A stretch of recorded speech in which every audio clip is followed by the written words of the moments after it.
ನಮಸ್ಕಾರ ಸ್ನೇಹಿತರೆ. ಈ ಜಗತ್ತಿನಲ್ಲಿ ಪ್ರತಿಯೊಬ್ಬರಿಗೂ ಶತ್ರುಗಳು ಇರುತ್ತಾರೆ. ಕೆಲವರು ನಮ್ಮ ಮುಂದೆ ನಗುತ್ತಾರೆ, ಆದರೆ ಹಿಂಬದಿಯಲ್ಲಿ ನಮ್ಮನ್ನು ಕೆಳಕ್ಕೆ ಇಳಿಯಲು ಪ್ರಯತ್ನಿಸುತ್ತಾರೆ. ಬಹಳ ಜನ ಏನು ಮಾಡುತ್ತಾರೆ ಗೊತ್ತಾ? ಕೋಪದಲ್ಲಿ ಜಗಳ ಮಾಡುತ್ತಾರೆ, ಮಾತಿನಿಂದ ನೋಯಿಸುತ್ತಾರೆ, ಪ್ರತೀಕಾರ ತೆಗೆದುಕೊಳ್ಳಲು ಓಡುತ್ತಾರೆ. ಆದರೆ ನಿಜವಾದ ಬುದ್ಧಿವಂತರು ಆಗಲ್ಲ. ಅವರು ಜಗಳ ಮಾಡದೆ, ಕೂಗಾಡದೆ, ಯಾರಿಗೂ ಗೊತ್ತಾಗದಂತೆ ತಮ್ಮ ಶತ್ರುಗಳನ್ನೇ ಸೋಲಿಸುತ್ತಾರೆ. ಇವತ್ತು ನಾವು ನೋಡೋದು ಜಗಳ ಮಾಡದೆ ಶತ್ರುಗಳನ್ನು ಸೋಲಿಸಲು 10 ಉಲ್ಟಾ ಮಾರ್ಗಗಳು. ಈ ವಿಡಿಯೋವನ್ನು ಕೊನೆವರೆಗೂ ನೋಡಿ, ಏಕೆಂದರೆ ಕೊನೆಯ ಮಾರ್ಗ ನಿಮ್ಮ ಜೀವನವೇ ಬದಲಾಯಿಸಬಹುದು.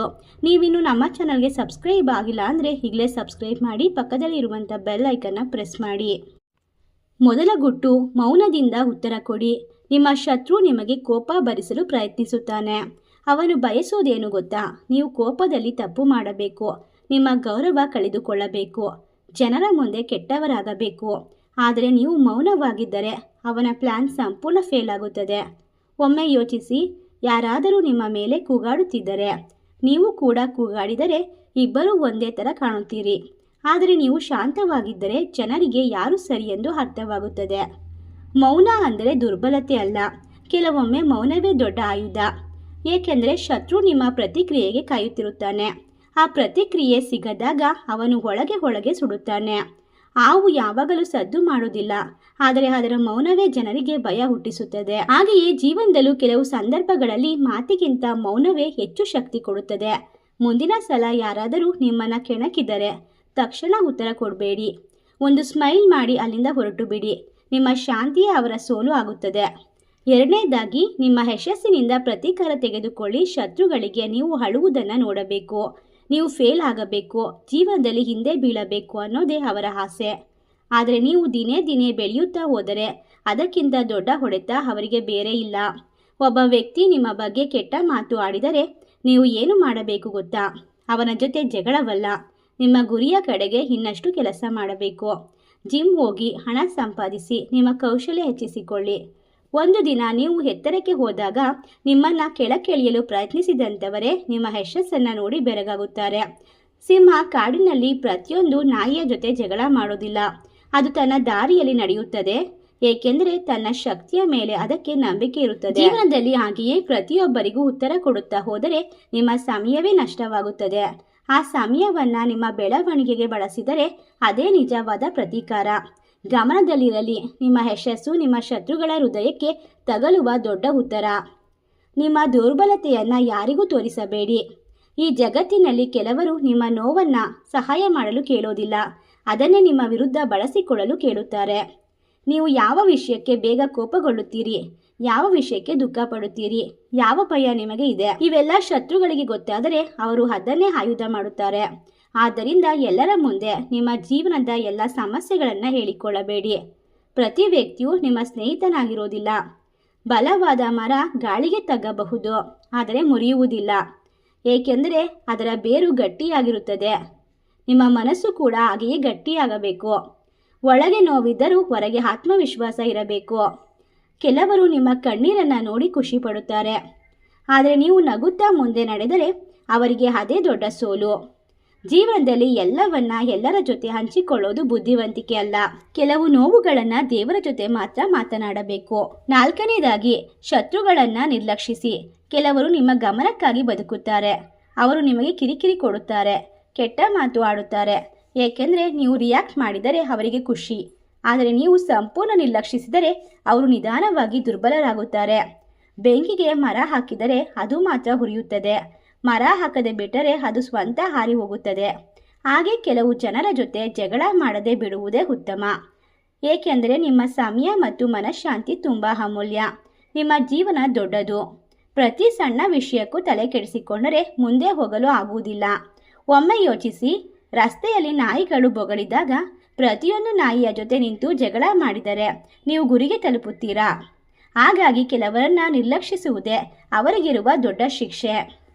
ಐದನೇದಾಗಿ, ನಿಮ್ಮ ಭಾವನೆಗಳನ್ನು ಕಂಟ್ರೋಲ್ ಮಾಡಿ. ಕೋಪ ಬಂದಾಗ ಮನುಷ್ಯ ತನ್ನ ಬುದ್ಧಿ ಕಳೆದುಕೊಳ್ಳುತ್ತಾನೆ. ಆ ಸಮಯದಲ್ಲಿ ತೆಗೆದುಕೊಳ್ಳುವ ನಿರ್ಧಾರ ಜೀವನವನ್ನೇ ಹಾಳು ಮಾಡಬಹುದು. ನಿಮ್ಮ ಶತ್ರುಗಳಿಗೆ ಬೇಕಿದ್ದೇ ಅದು. ನೀವು ಕೋಪದಲ್ಲಿ ತಪ್ಪು ಮಾಡಬೇಕು, ಆದರೆ ನೀವು ನಿಮ್ಮ ಭಾವನೆಗಳ ಮೇಲೆ ನಿಯಂತ್ರಣ ಇಟ್ಟುಕೊಂಡರೆ ಯಾರೂ ನಿಮ್ಮನ್ನು ಸೋಲಿಸಲು ಸಾಧ್ಯವಿಲ್ಲ. ಸಮುದ್ರದ ಮೇಲೆ ಎಷ್ಟು ದೊಡ್ಡ ಗಾಳಿ ಬಂದರೂ ಆಳದಲ್ಲಿರುವ ನೀರು ಶಾಂತವಾಗಿರುತ್ತದೆ. ನಿಮ್ಮ ಮನಸ್ಸು ಕೂಡ ಹಾಗೆಯೇ ಇರಬೇಕು. ಕೆಲವರು ಮಾತಿನಿಂದ ಗಾಯ ಮಾಡುತ್ತಾರೆ, ಆದರೆ ಪ್ರತಿಯೊಂದು ಮಾತಿಗೂ ಪ್ರತಿಕ್ರಿಯೆ ಕೊಡಬೇಕೆಂದಿಲ್ಲ. ಒಮ್ಮೆ ಆಳವಾಗಿ ಉಸಿರೆಳೆದು ಯೋಚಿಸಿ, ಈ ಜಗಳ 5 ವರ್ಷಗಳ ನಂತರ ಮುಖ್ಯವಾಗಿರುತ್ತದೆಯಾ? ಉತ್ತರ ಇಲ್ಲ. ಅಂದರೆ ಅದನ್ನು ಬಿಟ್ಟು ಬಿಡಿ. ಭಾವನೆಗಳನ್ನು ಕಂಟ್ರೋಲ್ ಮಾಡೋದು ಕಲಿತ ವ್ಯಕ್ತಿ ಜೀವನದಲ್ಲಿ ದೊಡ್ಡ ಮಟ್ಟಕ್ಕೆ ಹೋಗುತ್ತಾನೆ. 6ನೇದಾಗಿ, ನಿಮ್ಮ ರಹಸ್ಯ ಪ್ಲ್ಯಾನ್ ಯಾರಿಗೂ ಹೇಳಬೇಡಿ. ಬಹಳ ಜನ ಒಂದು ತಪ್ಪು ಮಾಡುತ್ತಾರೆ. ಯಾವ ಕೆಲಸ ಶುರು ಮಾಡುವ ಮುಂಚೆಯೇ ಎಲ್ಲರಿಗೂ ಹೇಳಿಬಿಡುತ್ತಾರೆ.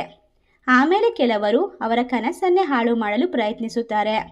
ನಿಮ್ಮ ಗುರಿ, ನಿಮ್ಮ ಮುಂದಿನ ಹೆಜ್ಜೆ, ನಿಮ್ಮ ಪ್ಲ್ಯಾನ್ ಇವೆಲ್ಲವನ್ನ ಎಲ್ಲರಿಗೂ ಹೇಳಬೇಕಾಗಿಲ್ಲ. ಬೀಜ ಮಣ್ಣಿನೊಳಗೆ ಮೌನವಾಗಿ ಬೆಳೆದಾಗ ಮಾತ್ರ ದೊಡ್ಡ ಮರವಾಗುತ್ತದೆ. ಹಾಗೆಯೇ ನಿಮ್ಮ ಯಶಸ್ಸು ಕೂಡ ಮೌನದಲ್ಲೇ ಬೆಳೆಯಬೇಕು. ಕೆಲವರು ನಿಮ್ಮ ಮುಖಕ್ಕೆ ಬೆಂಬಲ ಕೊಡುತ್ತಾರೆ, ಆದರೆ ಹಿಂಬದಿಯಲ್ಲಿ ನಿಮ್ಮ ವಿಫಲತೆಯನ್ನು ಕಾಯುತ್ತಾರೆ. ಅದರಿಂದ ಮಾತು ಕಡಿಮೆ ಮಾಡಿ ಕೆಲಸ ಹೆಚ್ಚು ಮಾಡಿ. ಫಲಿತಾಂಶ ಬಂದ ಮೇಲೆ ಜಗತ್ತೇ ನೋಡುತ್ತದೆ.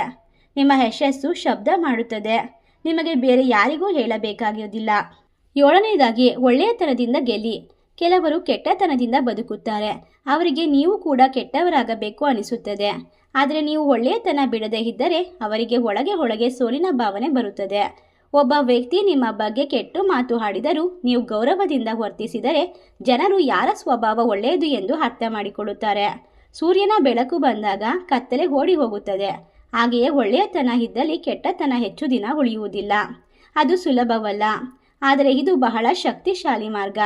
ಕೆಲವರು ನಿಮ್ಮ ಒಳ್ಳೆಯತನವನ್ನು ದುರ್ಬಲತೆ ಅಂತ ಭಾವಿಸಬಹುದು, ಆದರೆ ಸಮಯ ಬಂದಾಗ ಅದೇ ನಿಮ್ಮ ದೊಡ್ಡ ಶಕ್ತಿಯಾಗುತ್ತದೆ.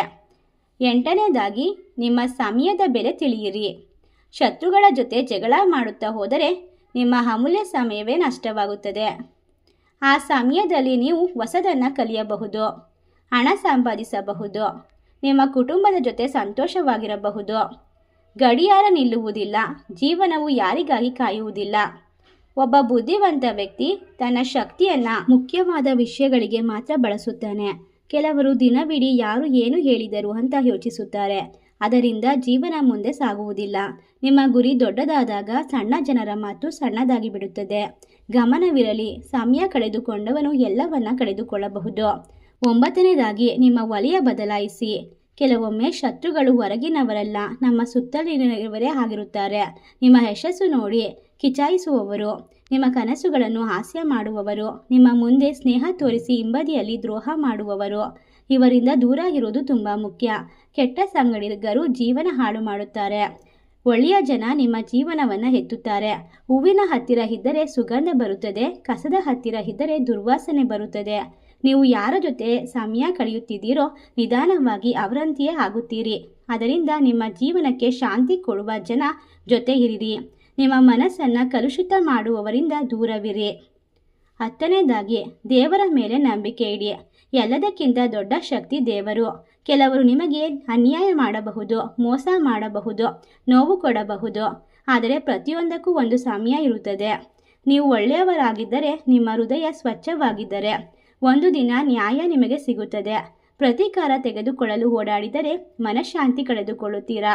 ಆದರೆ ದೇವರ ಮೇಲೆ ನಂಬಿಕೆ ಇಟ್ಟು ಮುಂದೆ ನಡೆದರೆ ಜೀವನವೇ ನಿಮಗೆ ಉತ್ತರ ಕೊಡುತ್ತದೆ. ರಾತ್ರಿ ಎಷ್ಟು ಕತ್ತಲಿದ್ದರೂ ಬೆಳಗ್ಗೆ ಖಂಡಿತ ಬರುತ್ತದೆ. ಹಾಗೆ ನಿಮ್ಮ ನೋವಿಗೂ ಒಂದು ಅಂತ್ಯ ಇರುತ್ತದೆ. ಅದರಿಂದ ಯಾರನ್ನ ದ್ವೇಷಿಸಬೇಡಿ. ನಿಮ್ಮ ದಾರಿಯಲ್ಲಿ ನೀವು ಬೆಳೆಯುತ್ತಾ ಹೋಗಿ. ಒಂದು ದಿನ ನಿಮ್ಮ ಸಂತೋಷವೇ ನಿಮ್ಮ ಶತ್ರುಗಳ ದೊಡ್ಡ ಸೋಲಾಗುತ್ತದೆ. ಸ್ನೇಹಿತರೆ, ಜಗಳ ಮಾಡಿ ಗೆಲ್ಲೋದು ಸಾಮಾನ್ಯ, ಆದರೆ ಜಗಳ ಮಾಡೋದೇ ಶಾಂತಿಯಿಂದ, ಬುದ್ಧಿಯಿಂದ ಶತ್ರುಗಳನ್ನು ಸೋಲಿಸುವವನೇ ನಿಜವಾದ ಶಕ್ತಿಶಾಲಿ. ಈ 10 ಮಾರ್ಗಗಳಲ್ಲಿ ನಿಮಗೆ ಯಾವುದಾದ್ರೂ ಹೆಚ್ಚು ಇಷ್ಟವಾಯಿತು ಅಂತ ಕಮೆಂಟ್ ಮಾಡಿ. ವಿಡಿಯೋ ಇಷ್ಟವಾದರೆ ಲೈಕ್ ಮಾಡಿ, ನಿಮ್ಮ ಸ್ನೇಹಿತರ ಜೊತೆ ಶೇರ್ ಮಾಡಿ ಮತ್ತು ನಮ್ಮ ಚಾನಲ್ಗೆ ಸಬ್ಸ್ಕ್ರೈಬ್ ಮಾಡೋದನ್ನು ಮರಿಬೇಡಿ. ಧನ್ಯವಾದಗಳು.